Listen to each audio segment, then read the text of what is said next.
Je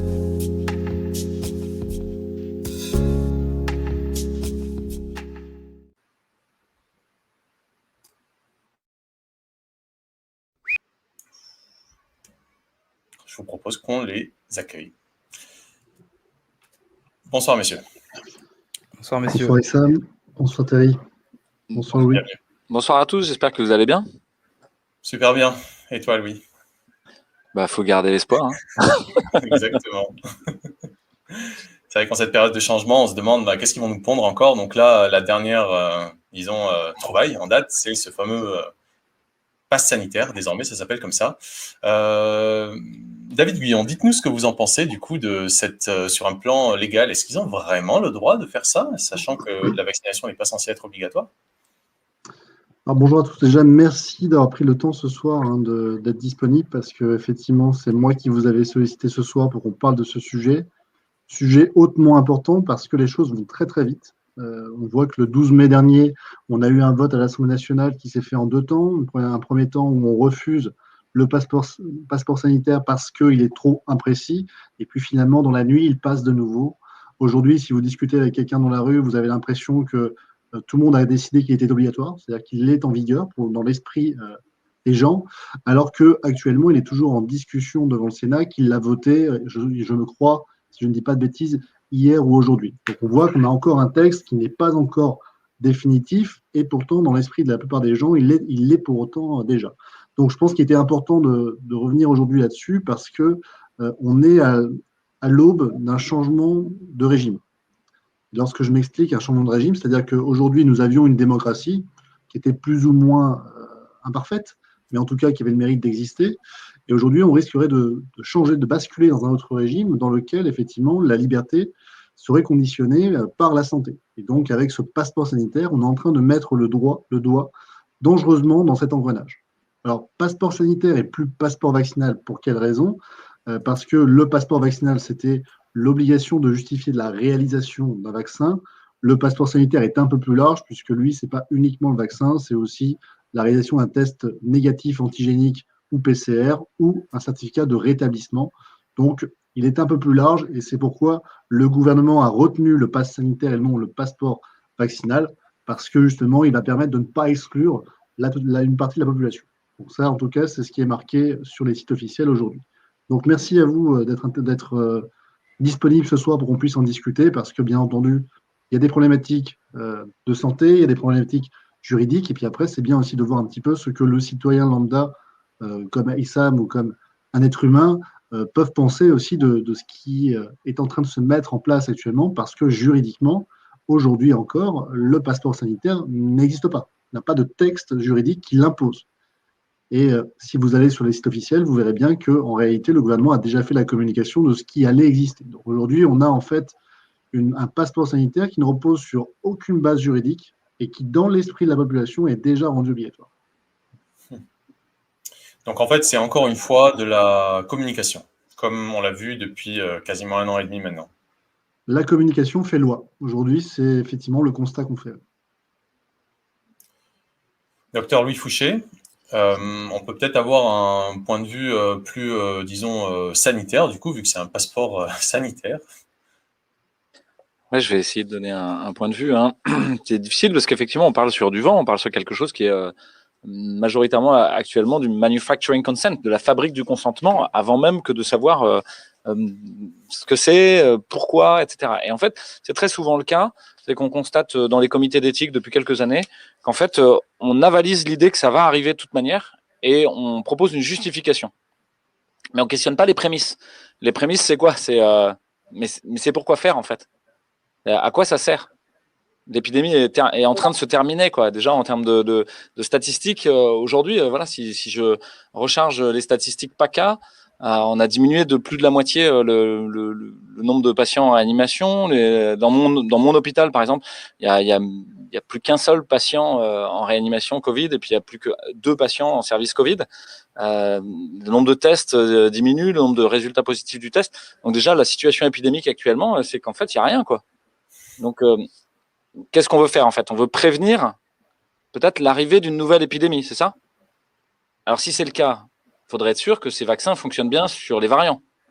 Parce que le prochain sera un variant, quoi. Ce sera pas le Wuhan, quoi. Ça, c'est sûr et certain. Mais en fait, c'est pas le cas. Scientifiquement, c'est pas clair. Les gens, ils le savent tous, là, qui nous regardent, que le variant sud-africain, le variant indien, les vaccins qu'on a proposés jusqu'ici, ils marchent pas très bien. L'autre prémisse qui est faux, c'est de dire, mais finalement, il faudrait avoir un test négatif. Mais attendez, un test négatif, on fait des semaines, des mois qu'on en parle, mais ça ne vous garantit pas que vous n'êtes pas contagieux, en fait. Ça ne vous garantit pas que vous n'êtes pas malade. Nous, on a eu pendant tout le temps de l'épidémie des gens qui avaient des tests négatifs et qui étaient malades. Et ils étaient malades du Covid, je vous assure. Hein. Donc le test, c'est un outil à disposition des médecins pour essayer d'améliorer une probabilité de la maladie. Dit autrement, un médecin, il voit quelqu'un qui a des symptômes et il établit dans sa tête une espèce de probabilité pré-test. Avant de faire aucun test, il dit « je pense que c'est une grippe » ou « je pense que c'est un Covid » ou « je pense que ça ressemble à ça ». Et il va faire un test pour essayer d'affiner la probabilité, pour dire « ah oui, c'est un peu plus probable que ce soit un Covid ». Mais si jamais la probabilité, elle est énorme au départ que ce soit un Covid, il va dire « j'ai même pas besoin de test en fait, je m'en fous quoi ». Et même si le test il est négatif, ça changera pas mon idée, c'est un Covid. Et nous, on en a des patients comme ça. On a dit, mais le test, il a beau être négatif, c'est pas un Covid. Puis à l'inverse, on a des gens qui ont un test positif. En fait, ils ont une leucémie. Ils ont un choc septique sur une pneumonie bactérienne.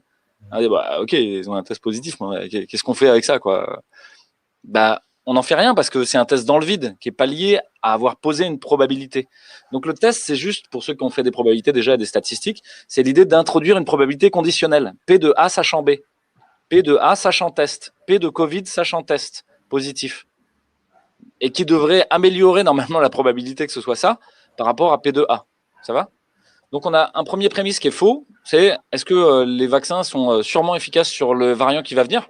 En fait, on n'en sait rien. Donc il n'y a pas de, au niveau scientifique, ça repose sur plutôt, voilà, comme ça quoi, au doigt mouillé quoi. Donc on a des gens qui décident du destin d'une nation entière en faisant, ouais, non, ça vient de là le vent. Et c'est ça qu'ils font. Il n'y a pas de data scientifique là-dessus. La deuxième chose, c'est le test lui-même n'est pas un bon outil de dépistage en population générale, et sûrement pas un bon outil pour savoir qui est contagieux et qui ne l'est pas.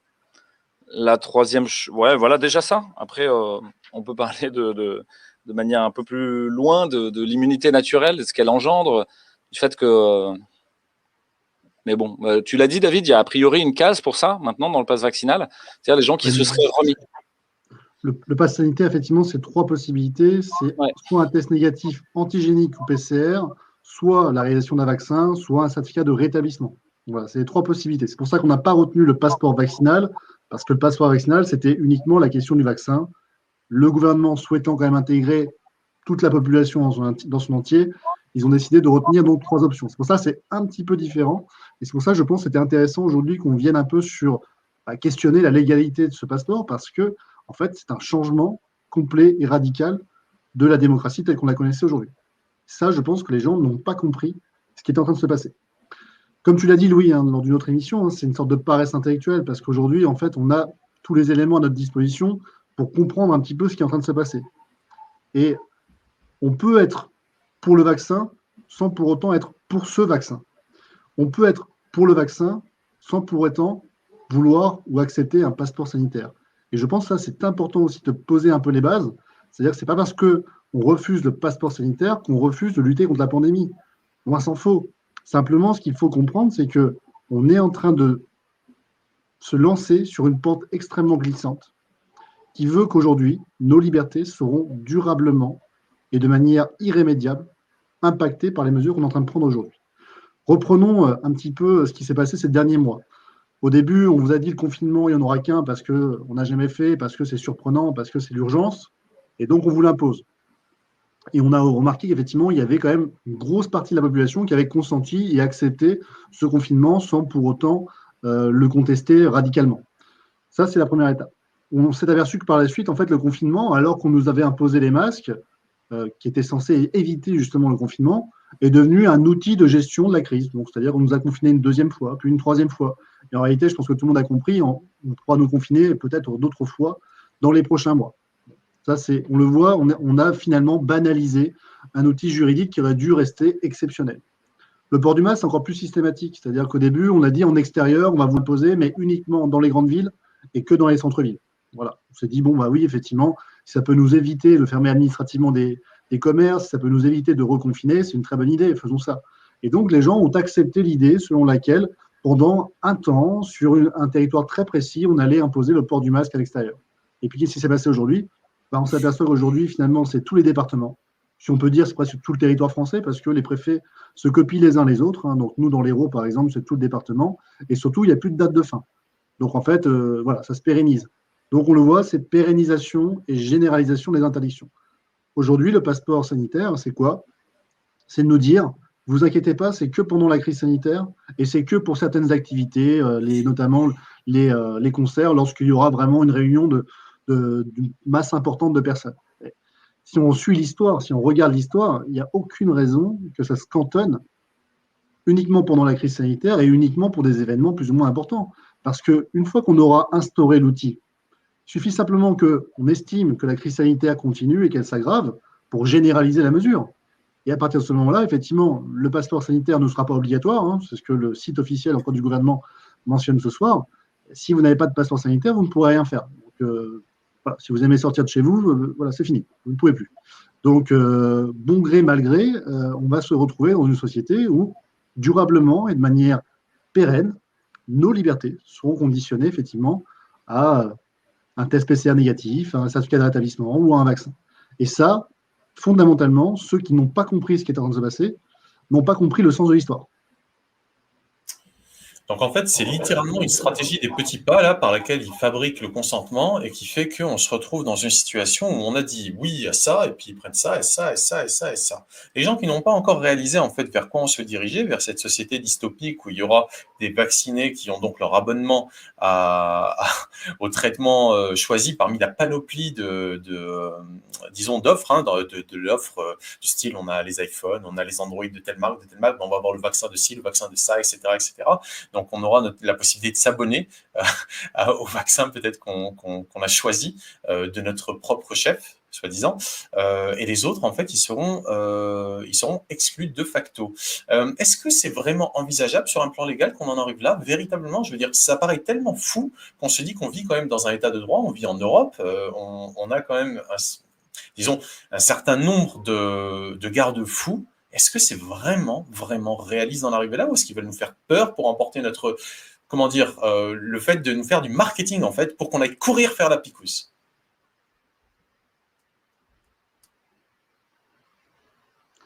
Alors, je dirais que la loi, effectivement, aujourd'hui, c'est le gouvernement qui l'a fait. Ça, c'est assez évident. Aujourd'hui, ce qu'il faut savoir un petit peu, et Sam, vous l'aviez déjà parlé un petit peu, c'est la hiérarchie des normes. Vous savez, cette pyramide qui veut que la norme inférieure est légale parce qu'elle est conforme à la norme qui lui est supérieure, qui est elle-même légale parce qu'elle est conforme à la norme qui lui est supérieure. Et au sommet, vous avez donc la Constitution française. Donc ça, c'est le principe. Ce que l'on observe depuis à peu près un an, c'est qu'on est en train de légiférer par voie de décret, sur le fondement de ce qu'on appelle la crise sanitaire. Je mets des guillemets crise sanitaire parce que légalement, qu'est-ce que la crise sanitaire? On n'en sait rien. On n'en sait rien du tout. C'est justement ça. En fait, la crise sanitaire peut se définir comme étant ce que le pouvoir politique du moment a estimé comme étant une crise sanitaire. Donc, la vraie question, elle est, est-ce que celui qui provoque une crise structurelle de l'hôpital public peut se prévaloir de cette même crise pour imposer des mesures restrictives de liberté? Et ça, c'est le véritable débat. Parce qu'une fois que vous avez compris qu'en réalité, il suffit de ne jamais rien changer pour que les libertés soient durablement réduites, eh bien vous avez compris qu'on est en train de mettre notre doigt dans un engrenage qui est extrêmement dangereux. Voilà, cette pyramide. Donc, comme juridiquement, on n'a jamais défini ce qu'était une crise sanitaire, eh bien, on peut déroger à toutes les règles légales qui ont été prises jusqu'à ce jour. Et bien entendu, la Constitution, qui veut que ce soit la liberté, l'égalité et la fraternité, sont largement méconnues, puisque aujourd'hui, on est en train de vous dire que vous êtes c'est liberté, déjà peut-être, parce que c'est l'exception, et l'égalité encore moins, parce que si vous n'êtes pas vacciné, vous n'avez pas les mêmes droits que tout le monde. Donc non, on voit bien que la Constitution n'est plus respectée. hormis ça, au niveau du droit, et c'est bien qu'on ait Maître Gouillon ce soir pour nous éclairer là-dessus, quels seraient éventuellement les recours que le citoyen lambda peut mettre en place pour défendre ses libertés individuelles et défendre son statut de citoyen comme un monsieur ou comme une dame qui s'est fait vacciner? Alors oui, on va parler très concrètement, parce que c'est ça qui va nous intéresser aujourd'hui. Qu'est-ce qu'on fait, en fait, si demain, il y a un passeport sanitaire? Alors déjà, il y a plusieurs choses. La première chose, c'est qu'il faudra attendre que le décret soit passé, puisque c'est sur la base de ce décret qu'on va pouvoir voir véritablement ce qui a été décidé. Parce que là, pour le moment, c'est juste des annonces gouvernementales. Donc, rappelons-le pour ceux qui nous écoutent, il n'existe pas actuellement, donc au 19 mai 2021, de passeport sanitaire. D'accord? Ok, ça n'existe pas. Donc, arrêtons de penser qu'il est déjà obligatoire. Ce n'est pas le cas. Une fois que le texte sera donc promulgué, publié au journal officiel, il sera donc applicable et à compter de cette publication, il y a un délai de 2 mois qui s'ouvre à tout citoyen français pour pouvoir attaquer ce décret devant le Conseil d'État.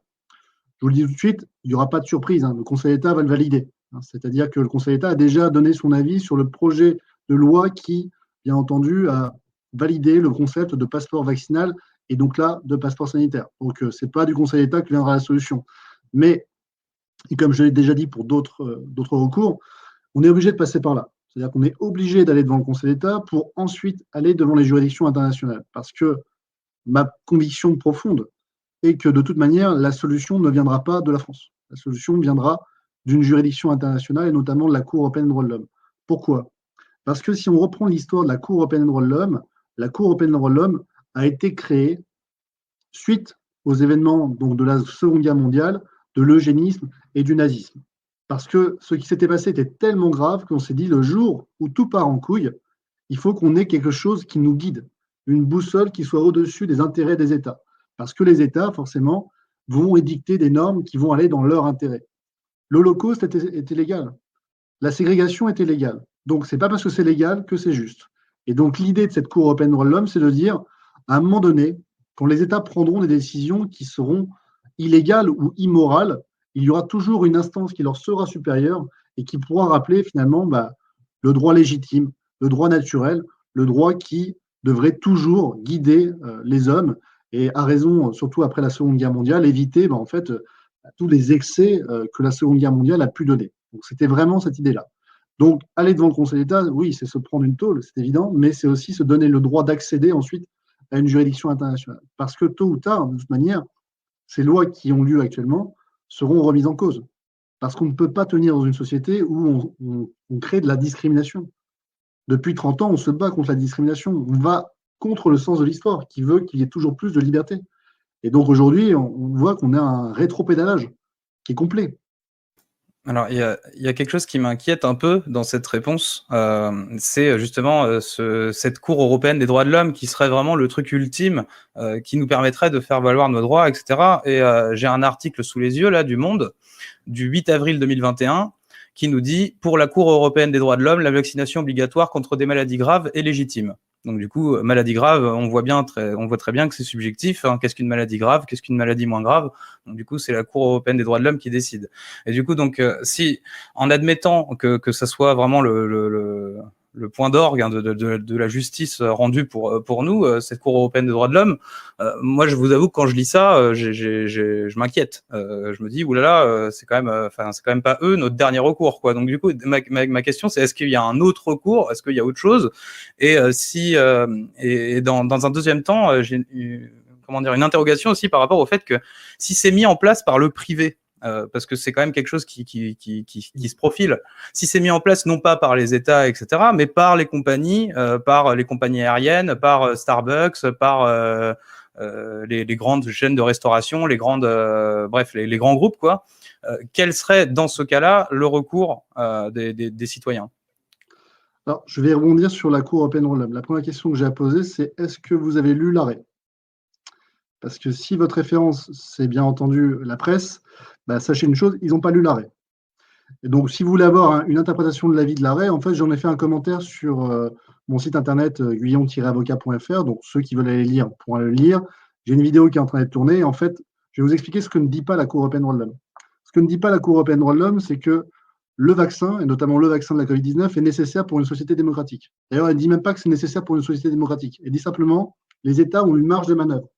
Ils peuvent faire effectivement ce qu'ils veulent en matière de vaccination, et notamment de vaccination obligatoire, à partir du moment où, bien entendu, il y a un respect de la proportionnalité des mesures. Et en l'espèce, c'était quoi? C'était la vaccination obligatoire contre des maladies mortelles à l'encontre donc des enfants. Voilà, donc ça, c'est mon article, la vaccination obligatoire. Pour des enfants donc, qui devaient être vaccinés et qui, s'ils ne l'étaient pas, étaient exclus temporairement de l'école, notamment lorsqu'elle n'était pas obligatoire. C'est-à-dire qu'une fois que l'école devient obligatoire, vacciné ou pas, vous y allez. Donc, elle regarde ce qui s'est passé dans le cas d'espèce et elle nous dit, bah voilà, effectivement, il y a une vaccination obligatoire parce qu'il y a un impératif de sauver la population de maladies qui est mortelle, donc ce n'est pas comparable à la Covid-19, on ne parle pas du tout de la même chose. Et elle nous dit que dans le cas d'espèce, bah, il y a eu une juste conciliation des intérêts en jeu, c'est-à-dire l'intérêt de l'enfant et la santé publique. Et comme ils n'ont pas été exclus et discriminés dans leur vie future, bah, effectivement, ça n'a pas été contraire à la Convention européenne des droits de l'homme. C'est tout ce qu'elle nous dit. Hein. Elle ne dit pas la vaccination, vous devez la mettre en place, et elle ne dit pas non plus que la vaccination de la Covid-19 est effectivement la seule solution. Donc, il faut aller lire cet arrêt parce que si vous regardez ce que disent les médias, bah, finalement, vous n'avez rien compris parce que forcément, ils n'ont pas eux-mêmes lu l'arrêt. Donc déjà, c'est vrai que si on part sur ce biais, ça ne va pas. La deuxième chose, c'est qu'il y a un rapport qui n'y a pas très longtemps qui est sorti sur les juges de la Cour européenne des droits de l'homme et qui nous dit, oui, mais il y a certains juges qui sont conflictés. Il y a des conflits d'intérêts. J'ai envie de dire, oui, comme partout en fait. Mais au niveau de la Cour européenne des droits de l'homme, ces conflits d'intérêts sont quand même un peu plus limités et quand même un peu moins importants. Donc ça veut dire quand même qu'on a un risque d'avoir quelque chose de plus indépendant et de plus impartial que ce qui se passe dans notre propre État. Il faut rappeler une chose, l'ancien Premier ministre Édouard Philippe était membre du Conseil d'État. Conseil d'État qui était lui-même saisi pour juger de la légalité des décisions prises par Édouard Philippe. Vous voyez bien qu'il y a un mélange des genres quand même qui est assez problématique. Donc, à partir de ce moment-là, vous l'aurez compris, à mon sens, la Cour européenne des droits de l'homme, ce n'est pas le système magique, ce n'est pas un système parfait, mais oui, c'est à mon sens une solution qui est quand même un peu plus perfectible que ce qui existe en France. Ça, c'était le premier point. Deuxième point, qu'est-ce qu'on fait si, bien entendu, on a une administration ou une entreprise privée qui nous l'impose? Ça, c'est la deuxième chose. J'avais dit une première chose, on attaque le décret. Après, bien entendu, l'administration s'appuie sur ce décret pour vous l'appliquer dans votre vie courante. Demain, peut-être qu'on vous empêchera d'accéder à un lieu recevant du public ou à un service public. Et dans ce cas-là, vous attaquez la décision qui vous refuse d'accéder à ce lieu public. Et par voie d'exception, c'est-à-dire de manière indirecte, vous attaquez également le décret. Ce qui vous permettra, en fait, même pendant 1 année, 2 années, 3 années, de pouvoir contester de nouveau le décret. Donc ça, c'est très intéressant. Si on est, par exemple, dans une entreprise, et j'en parlais tout à l'heure avec une consoeur qui est en droit du travail, il faut regarder ce qui est obligatoire ou non. Est-ce que la vaccination est obligatoire? Est-ce que le passeport sanitaire est obligatoire? Bon, pour l'instant, l'état du droit nous dit que non. Donc, un employeur qui demanderait et qui exigerait de son salarié qu'il mette en place effectivement un vaccin ou qu'il produise des certificats PCR, des certificats de rétablissement, irait au-delà de ce que la loi exige, par conséquent, serait dans l'illégalité. Donc là, aujourd'hui, une chose est sûre, ce genre de décision serait tout à fait attaquable devant un juge judiciaire, en référé, parce qu'il y a quand même urgence, surtout lorsqu'on touche à la liberté du travail, parce que c'est quand même une liberté conditionnelle de tous vos autres droits. Hein. Si vous n'êtes pas inséré professionnel, quand même, vous êtes un peu exclu de la société. Ça, c'est vrai que c'est quand même dramatique, mais c'est quand même une réalité. Et donc, bien entendu, il y aurait urgence à faire cesser tout de suite ce genre de comportement. Donc voilà un petit peu la panoplie de recours qui s'offre à nous. C'est pas simple, j'en conviens, mais voilà, il y a toujours des avocats qui se battront pour ces libertés. En tout cas, moi, j'en fais partie. Et donc, l'idée de cette vidéo aujourd'hui, c'est de vous dire, attention, ce qui se passe est extrêmement grave. Parce que lorsqu'on accepte de se faire vacciner pour retrouver une liberté, on devient complice de ce système. Alors, est-ce que vous voulez être complice de ce système? Je ne sais pas. C'est une question qu'il faut vous poser. Alors, moi, je vais rebondir sur David. J'ai déjà largement parlé du déferlement totalitaire dans plein d'entretiens, et donc je suis très convaincu en fait qu'on est en train de franchir une sorte d'étape assez cruciale dans ce déferlement totalitaire. J'ai déjà parlé du biopouvoir de Agamben, Hannah Arendt ou Michel Foucault, c'est-à-dire l'idée que vos droits sociaux et finalement une condition sanitaire soit quelque chose qui soit mélangé, quoi. La vaccination, votre test PCR, votre guérison d'une maladie n'a rien à voir avec vos droits et vos libertés. C'est tout, en fait. Ça n'a rien à voir. Ce sont deux choses séparées. Pour autant, effectivement, la fabrique du consentement à l'œuvre dans les médias et au gouvernement, dont finalement il apparaît de manière assez claire, qui sont des marionnettes en fait d'une industrie vaccinale qui cherche à fourguer son produit, parce qu'il n'y a pas de justification scientifique évidente pour dire que c'est la baguette magique de cette épidémie. Bien au contraire, il n'y a pas de baguette magique en fait. Donc, peut-être sur la contagiosité, on n'en sait rien. Sur le fait que quelqu'un qui est vacciné fasse la maladie, c'est beaucoup moins efficace que tout ce à quoi on s'attendait. Donc, finalement, il n'y a pas de vraie justification. Donc, la seule justification qu'on peut trouver, c'est l'installation d'une espèce de totalitarisme qui rejoint ce que tu as dit, Terry, l'idée d'une apartheid, etc., de séparer petit à petit. Mais pour moi, finalement, c'est quelque chose d'assez joyeux, quoi. Je suis quelqu'un d'optimiste et je ne suis pas là pour remplacer une peur par une autre. Parce que si on réfléchit, de quoi on va être exclu? On est exclu d'un monde qui est en train de mourir, qui est poussiéreux, qui est déjà malade, très malade. Vous voulez faire des voyages à l'étranger de manière internationale pour aller vous balader, faire le Lonely Planet en moins bien, pour aller créer un marché dans un pays étranger où vous pourriez soulager votre frustration d'occidental. Il y avait un livre là-dessus qui s'appelle Plateforme, qui racontait que voilà, les voyages en Thaïlande, etc., des gros Américains repus. En fait, c'était l'expression de leur frustration, quoi. Enfin, ils avaient beaucoup d'argent, beaucoup de pouvoir, alors que chez eux, ils étaient pauvres et voilà, il n'y avait pas de jolies filles, etc. Là, ils pouvaient tout acheter, en fait. Et bah voilà, est-ce que c'est ça le tourisme international qu'on veut? Est-ce que c'est ça la découverte de l'autre? Partez à pied, vous verrez beaucoup plus de choses. Vous allez voir, vous allez faire beaucoup plus de rencontres. Laissez-vous héberger par des gens. L'autre chose, c'est le travail dont on va être exclu. C'est ce travail-là que vous voulez faire? Vraiment? Vous voulez rester salarié d'une grande boîte, à optimiser des diagrammes de Gantt en fait toute votre vie pour vendre plus de téléphones portables, pour vendre plus d'abonnements, pour vendre plus de crédits à la consommation? C'est ça votre réalisation profonde en fait. Mais non, bien sûr que non, quoi. Donc tirez-vous de cette merde et allez énergétiser autre chose, quelque chose qui fait sens. Il n'y a personne qui va vous demander si vous avez un pass sanitaire, si vous allez faire un jardin en permaculture, une école alternative, etc. Vous inquiétez pas, hein. Là, tout le monde s'en fout, quoi. Vous serez au fin fond de la campagne et tout ça. Il n'y a que si vous voulez vivre à Babylone, en fait, qu'on va vous demander ça. Donc pour moi, finalement, bon, ça pose pas trop de problème.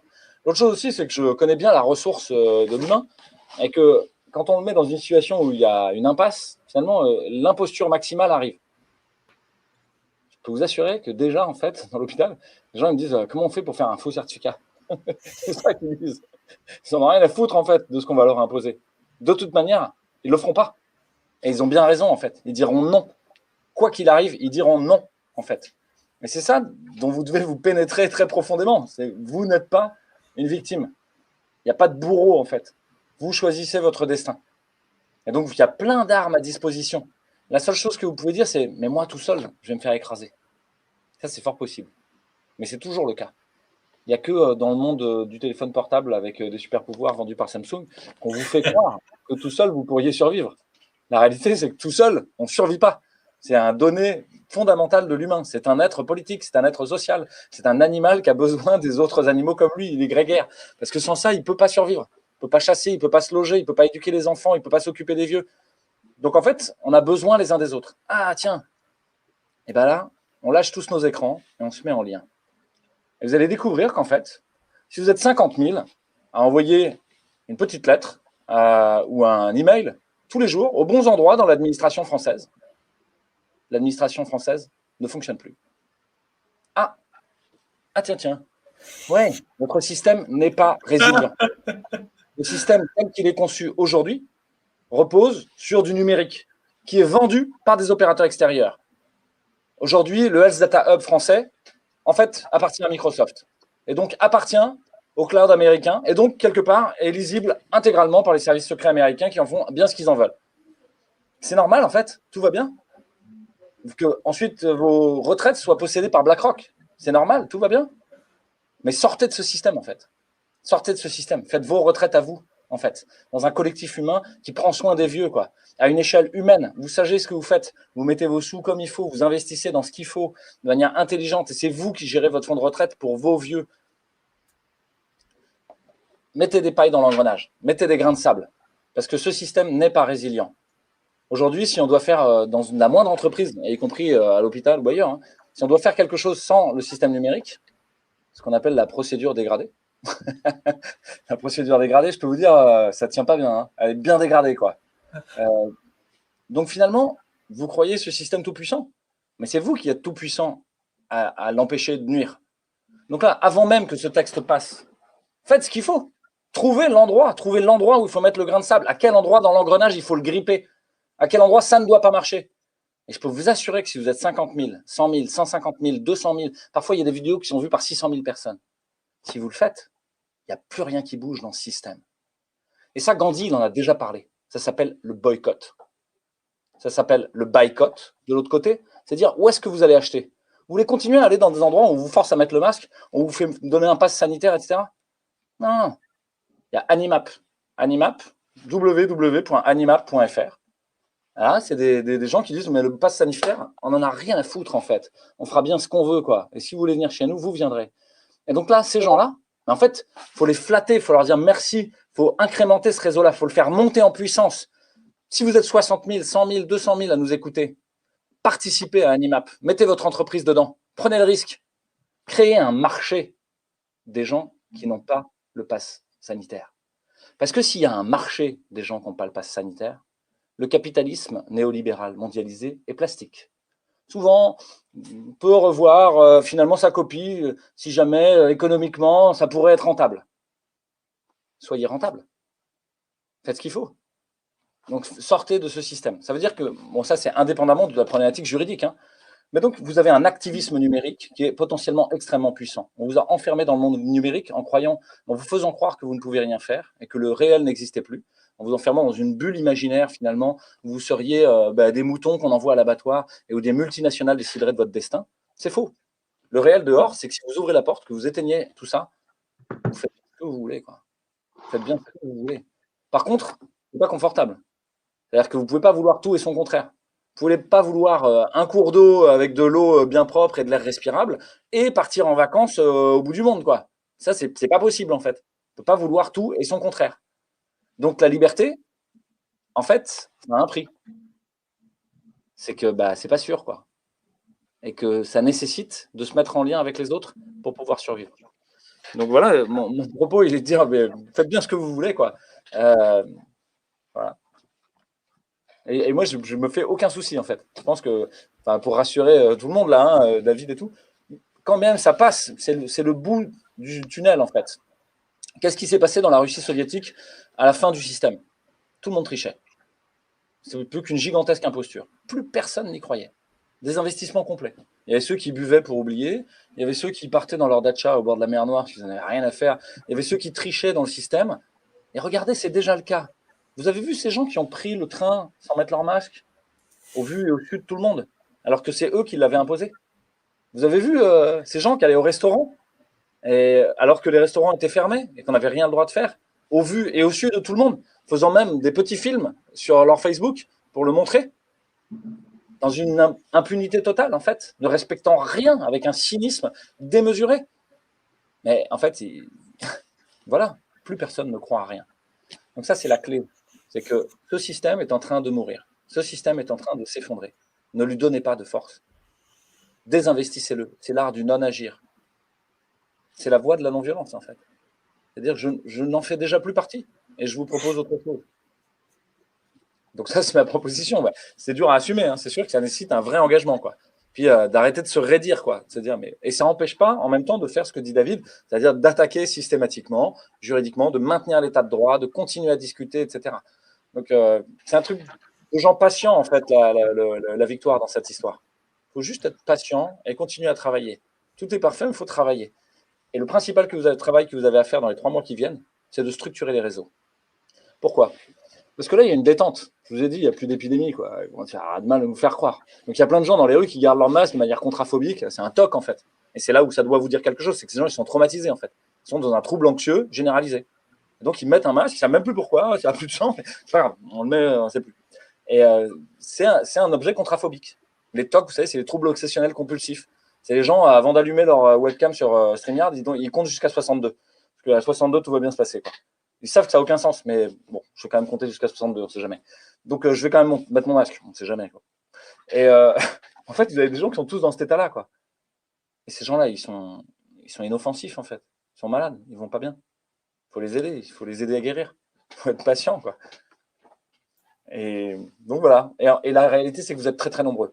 C'est-à-dire qu'en fait, quand on fait un vrai sondage, il y a 90% des gens qui ne veulent pas du pass sanitaire.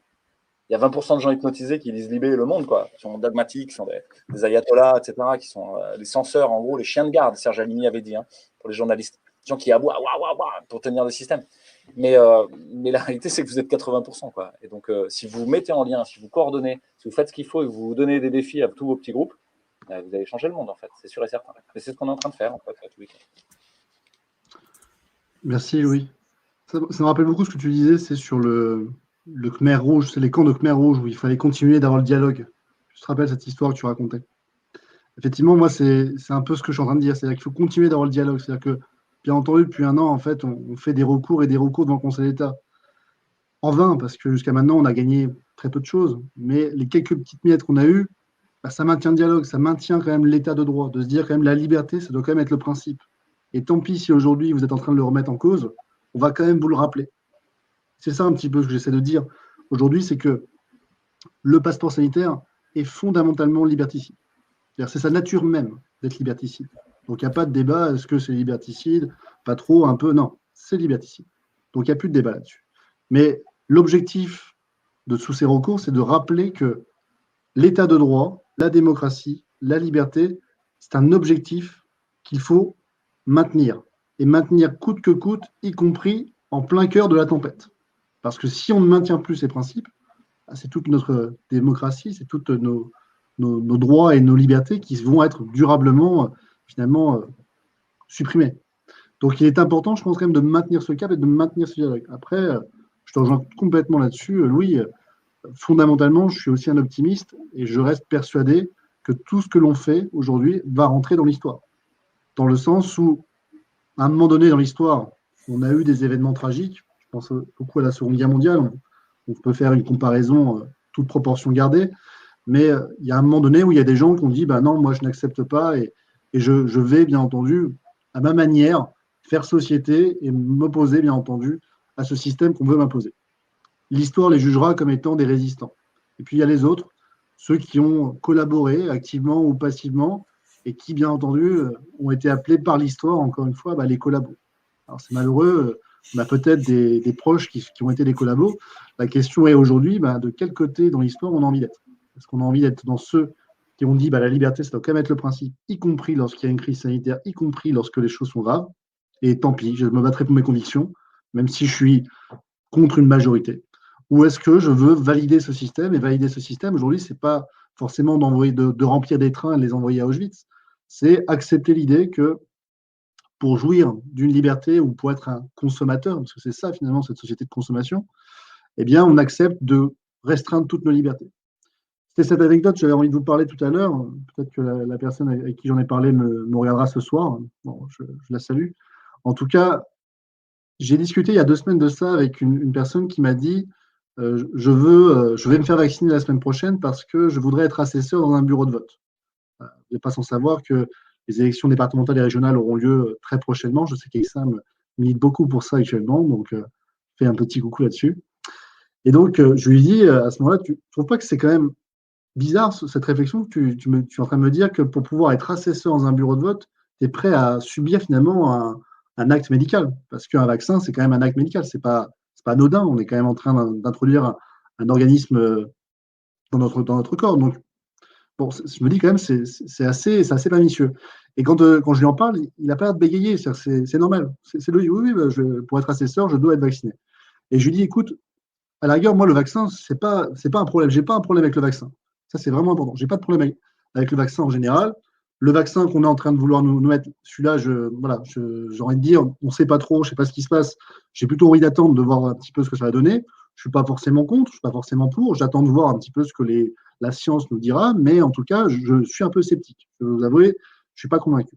Et donc, je discute avec lui et je lui dis, voilà, si tu dois demain subir un acte médical, voilà les choses que tu dois savoir. La première chose, c'est que ce vaccin, on n'a pas de recul. C'est un élément qui est objectif, cartésien, on n'a pas de recul. Le vaccin de la Covid n'existait pas il y a encore un an, il existe aujourd'hui. Donc, on a un an de recul. Voilà, ça, c'est la première chose. La deuxième chose, c'est que, comme on ne sait pas exactement ce qu'on est en train de faire actuellement, il y a des États qui autorisent certains vaccins, qui en suspendent parfois, et puis parfois qui les interdisent. Je parle d'AstraZeneca, je parle de Johnson & Johnson, et donc automatiquement, voilà, c'est un élément objectif, cartésien. Ce sont des décisions qu'on a tous revues dans la presse. Voilà.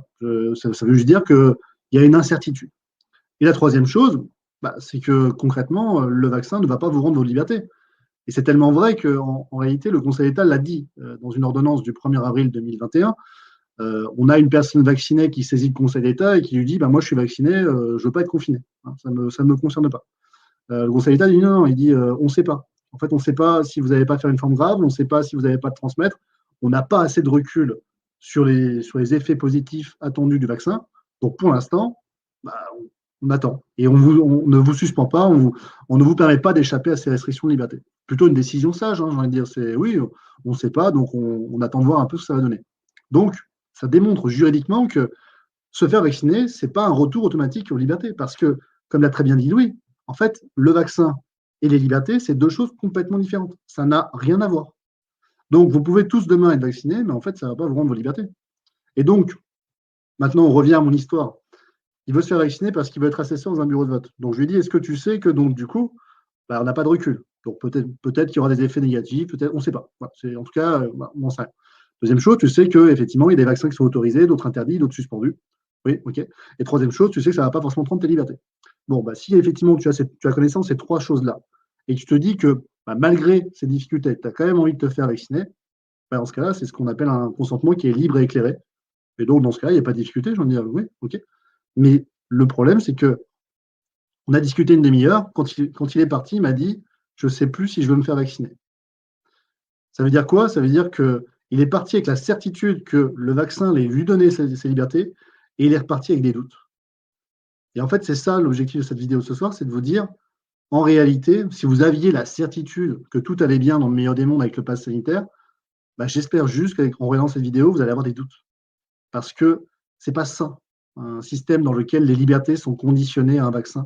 Un système où, vous voyez, je suis sur le site officiel du gouvernement, je suis en train de le lire pendant que vous parlez, c'est conditionné, c'est mélangé, comme quoi donc le vaccin ou le pass sanitaire va nous rendre nos libertés. Mais ça n'a rien à voir. Et donc je me dis, dans un site officiel, on est capable d'écrire de telles inepties. L'histoire nous jugera. L'histoire nous jugera sur qu'est-ce qu'on a fait à ce moment-là. Voilà. Moi, je suis comme Louis. Je pense qu'à un moment donné, il faut refuser ce système, refuser, faire société, créer du lien, revenir au réel. Et effectivement, revenir au réel, ça implique à un moment donné de ne pas accepter des choses comme ça. C'est-à-dire, à un moment donné, oui, il y aura une autre société qui va se créer. Bien sûr qu'il y aura des gens qui ne sont pas vaccinés, qui n'exigeront pas de passeport sanitaire, bien sûr. Arrêtons de croire qu'on va être obligé d'y passer. Le nombre de personnes qui acceptent aujourd'hui d'être vaccinées parce que de toute manière, il faudra le faire. Mais non, il faudra le faire seulement si tout le monde le fait, parce qu'à un moment donné, si tout le monde accepte ce système, oui, normal, il s'imposera. Mais s'il y a suffisamment de personnes qui mettent leur petit grain de sable en disant non, moi je ne vais pas me faire vacciner, et de toute manière, on va créer une économie parallèle, une société parallèle, à un moment donné, on va revenir dans le réel. À un moment donné, on va se dire oui, effectivement, c'était une connerie. Voilà, c'est pas grave, c'est pas la première fois, ce ne sera pas la dernière fois, mais c'était une connerie. Et donc là, l'idée, c'est de se dire il faut éveiller les consciences, réinformer finalement sur ce qui est en train de se passer, de se dire que ce n'est pas anodin quand vous allez vous faire vacciner parce que vous voulez retrouver un peu de liberté ou parce qu'on va vous le rendre obligatoire. Non, vous devenez complice de ce système. Donc, vous avez la possibilité aujourd'hui de ne pas l'être. Et j'ai envie de vous dire, on va vous donner tous les arguments juridiques pour pouvoir réussir dans la légalité à ne pas accepter ça. C'est ça l'objectif ce soir.